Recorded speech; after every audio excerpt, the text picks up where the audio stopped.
Hi folks, welcome back to the Horde. So I'm still kind of stuck in the basement. You can see it's about 2 o'clock. Today is Tuesday and it is February 17th and it's about 60. Ignore the date stamp, that's 12 hours off. So it's about 60 over here by the TV. Almost up to 70 here.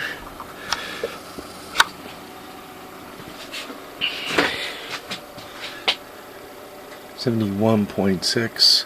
This thing seems to think it's raining, even though the sun is out. Look at that, we even have bright sunshine out there. And this seems to think it's raining, even though there's no way. And they both say 71. So what am I up to today? I have a pellet stove upstairs. It takes about 80 watts worth of electricity. So, trying to, come up with a UPS for it. And whilst I was doing the cold starts, I ran across this this UPS unit. And I'll take this out in a second and show you what it is. But anyway, right now the UPS unit, it's kind of got a dead battery. So that's the battery that was in it. Obviously it's an APC. I don't know how many amp hours this is. It doesn't say. If I had to swag it, I'd say, 8 amp hours, 12 volts, 8 amp hours. So what I did is, given that the battery's dead, I replaced it with these jumper wires here. And I put the meter in series with the jumper wire that goes to the battery. And right now, everything's running normally, right? We got 122 volts coming in, give or take, from the house. Frequency 59.9. This meter always says that, so we're going to assume that's 60 hertz. Once again, we showed you the voltage, so there it is. And that minus 0.12, theoretically it's attempting to charge the battery. So it's throwing, I don't know, about 120 milliamps into the battery. So it's trickle charging the battery. So anyway, and what I have on it is this this fluorescent light. I don't know, it draws 25 watts. So there we are. Now what I'm gonna, my limiting thing with playing with this game is I have both the fluorescent light at 25 watts and this light bulb here on. And as a matter of fact, I could turn it on because I'm not running on the battery right now. And you can see it takes 83 watts. My problem is my 83 watts, you divide it by 12 and you'd be saying to yourself, oh, that's only 7 amps. No, it was beyond this meter. It was using right at 10 amps.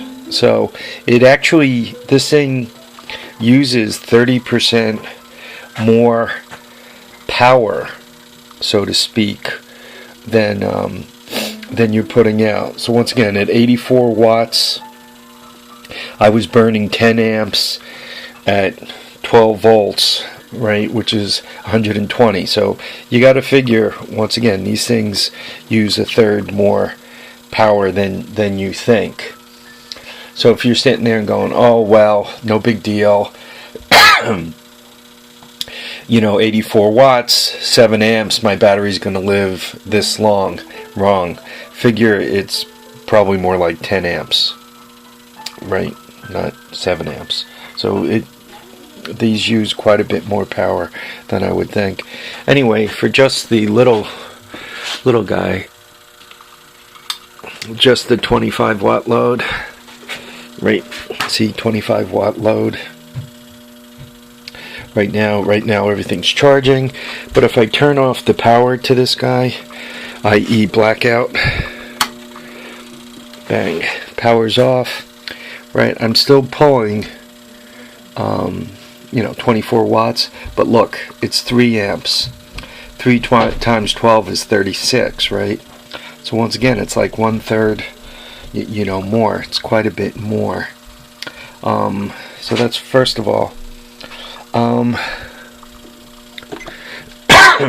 This thing does hold a nice frequency. Frequency is right where it needs to be. 24 watts. Frequency and voltage. Voltage is a tad low, 114. Not too heavy. So now, if I power it back up,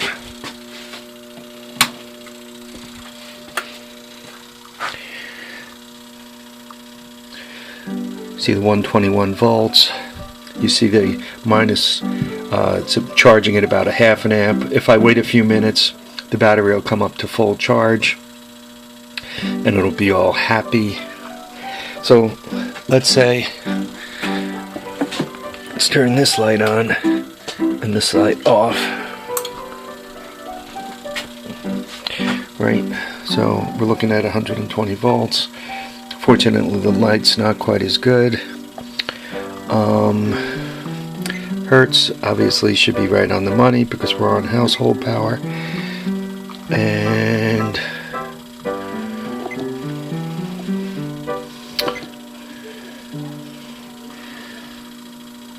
and 58 watts. Right, this is a 60 watt light bulb. So 58 watts.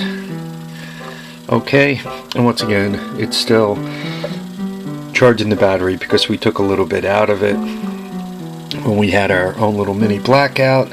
So, you guys ready for the blackout? Here we are. Bang. Blackout. 6.6 amps we're pulling from the battery. You could see it's 52 watts.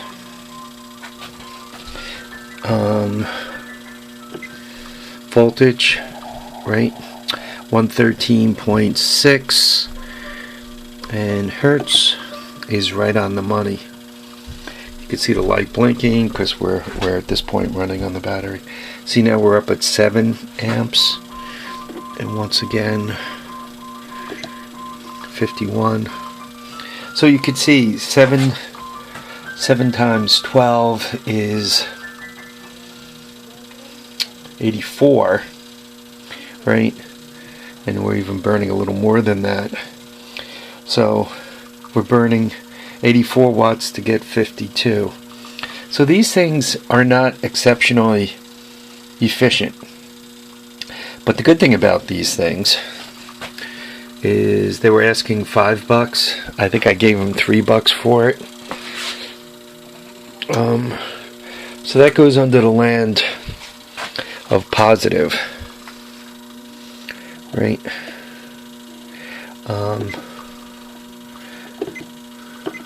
There you go. There's your voltage. So we're back up at. We fired up the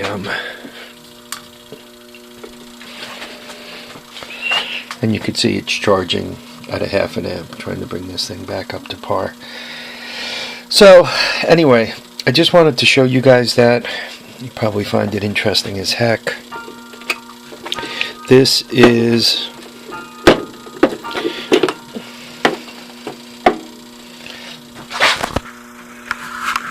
that's what it is, right?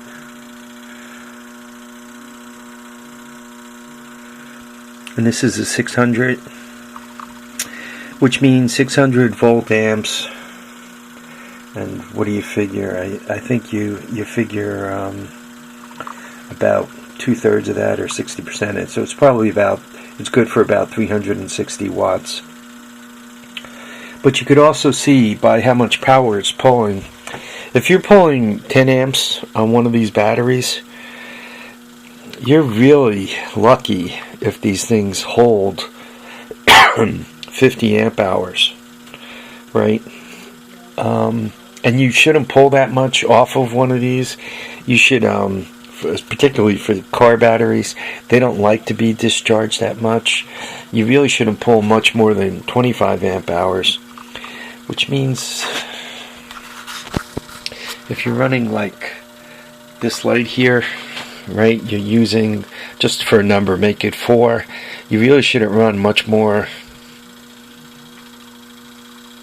than like 8 hours, right? 8 times 4 is 32. If you want to bring it back up, because you don't want to cycle these too far. If you're actually going to start cycling batteries, you might want to start considering getting golf cart batteries. In a range of batteries that like cycling and don't like cycling, car batteries like it least. Marine batteries, they're not in love with being hard cycled. They take it better than these for sure, but they're not madly in love with it either. And then you have golf cart batteries. Obviously golf cart batteries are cycled pretty hard when they're used on a golf course. So there's your 3 choices. And once again, just to show you what it is. The nice thing about these is small ones like this, you can get them on eBay for like, 15, 20, 25 bucks delivered.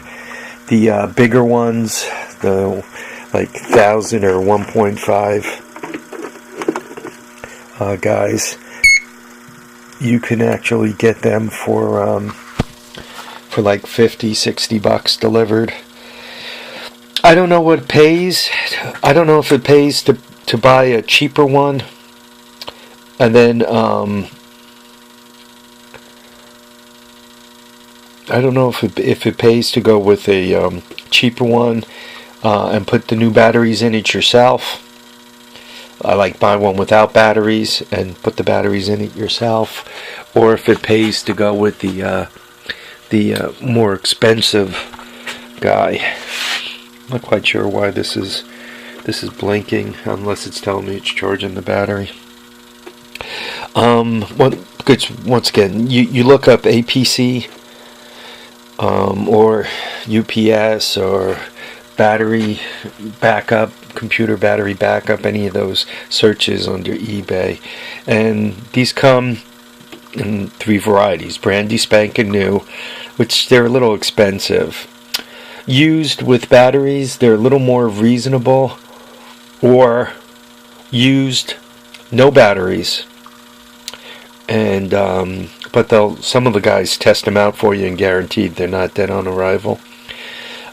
Used no batteries, they seem to go for if you're for around the 1000 VA version, the bigger one than this. They seem to go for about 50 bucks delivered, and the batteries are like 30 bucks. It costs you 30, 35, 40 bucks to put fresh batteries in it. Excuse me. I almost think it's a good idea to buy them and then put fresh batteries in it, because if you buy it used, you know what kind of shape the batteries are in. When it comes to keeping your batteries charged, right? Battery tender.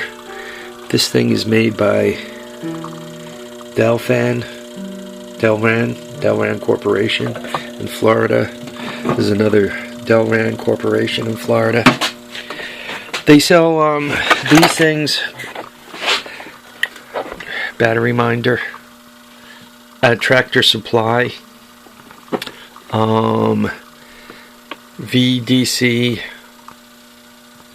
These are the folks that made it. If you find any of these anywhere, whether you buy them on sale on the internet or Tractor Supply, do not buy this. This is a piece of crap.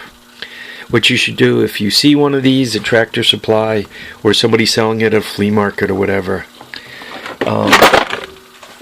pass wind forcefully and walk by. They are crap. It died. If rather than buy that, right, rather than buy this guy, theoretically it does the high frequency pulses to sulfide your batteries and all that kind of crap. It lasted for 1 hour and it died. So this is a piece of crap. So Battery Minder Plus, useless, junk. Don't buy it. You could get, as stuff falls on the floor, you could get, this is like the Harbor Freight guy. You could buy these on sale for $5. What it does is it takes your battery up to 13.5 volts. I can't show you because my meter's wired into the circuit. It takes you up to 13.5 volts and it just lets the battery float there. And that's quite honestly what these guys are doing. I like the idea that, you know, you got red and green lights. This only has a red light, and whether you, as soon as you connect the battery to it, the red light comes on. Doesn't matter if it's charged or not charged, the red light's on. You could see this thing kind of flickering downward. That means the battery's charging up and peaking down. So there you go. Once again, very organized video. These guys here, Battery Maintainer Plus or Battery Minder Plus, made by VDC Electronics Inc. This is crap. Once again, you see one, pass wind forcefully, walk away. These guys, once again, you can buy them without batteries and then hook cables to them like I did here, and hook them up. About the cables, I'm not sure where I got these cables from, but see how big the clamps are? Look how big the wires are inside the clamps. I mean, they're tiny. They're crap. It's like, what is that, 14 gauge? So, obviously I donated these to science. One other thing, I went through the trouble of hooking them all up. See the way they got this smashed down? What they did is they took the wire and looped it and then smashed it down such that the wire is pressed against here. On one of the clamps it was an open circuit. So if I was on the side of the road depending on these to get my engine started to get me home, I'd be walking, right? You don't have the time when you're on the side of the road to be taking these things apart, right, and rewiring them. So when you buy jumper cables, think about that and think about the gauge. Alright, I've burned about 18 minutes of your lives. Thank you for watching and commenting and subscribing. We'll catch you on the next episode of The Horde. Just showing you that there are ways of kind of coming up with power supplies or inverters without actually popping for the more expensive guys. And I'm also showing it. It lights up a compact fluorescent. Also lights up the your standard light bulb there. So there you go. Okay, folks. Remember, keep your feet down, keep your head up, and enjoy all your days. Bye now.